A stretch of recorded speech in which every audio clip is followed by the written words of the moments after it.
These are some points we need to take note when design YouTube profile picture and watermark. I plan to turn myself into a hand-drawing mascot with the companion of my favorite duckling.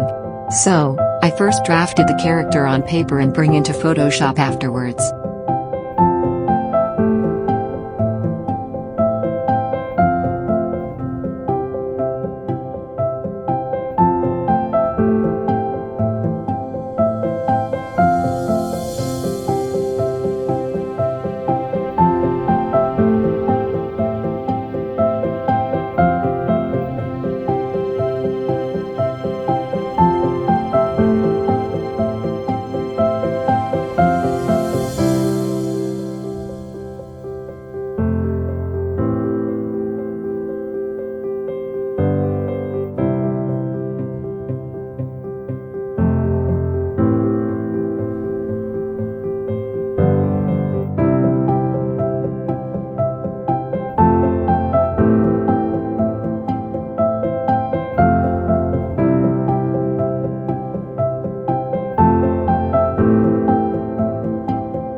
Second, design a YouTube banner.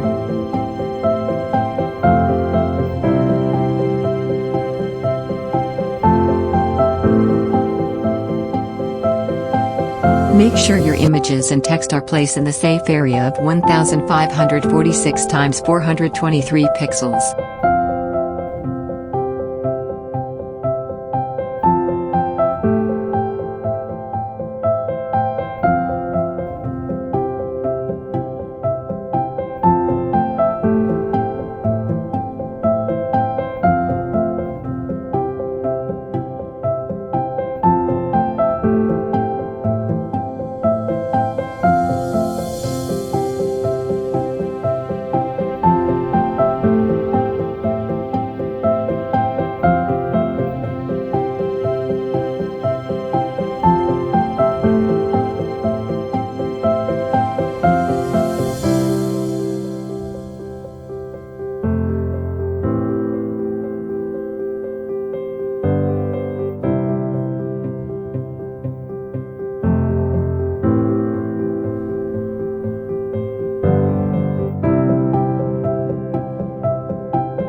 After all, upload the profile picture, banner and watermark to YouTube channel.